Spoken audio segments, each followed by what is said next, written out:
Welcome to Chillin' 101. We hope this video helps. In this video, I will explain how to make a design portfolio on Wix. First, select a template that truly reflects your personal design style and brand. Next, organize your work into logical categories so visitors can easily find what they are looking for. Remember to optimize your site for mobile viewing, as many potential clients will browse on their phones. This ensures a seamless experience for everyone. Your portfolio should feature only your strongest work, presented with high-resolution images and concise project descriptions. Aim for a diverse selection to demonstrate your versatility across different design disciplines.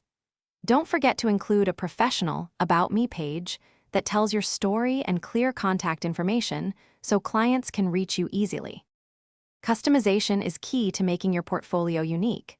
Use Wix's tools to personalize fonts, colors, and layouts to match your brand identity. Always optimize your images to ensure quick loading times, which improves user experience. Also, consider adding relevant keywords to your page titles and descriptions to help potential clients find you through search engines. Before hitting publish, thoroughly review every page, link, and image to catch any errors. Once live, actively promote your portfolio across your professional networks like LinkedIn and Behance to reach a wider audience. Remember, a great portfolio is only effective if people see it. Also, for an amazing home upgrade, check out the Shark AI Ultra Robot Vacuum. You can find a link to that and other great deals in the description below. Thanks for watching. Consider subscribing if we helped you.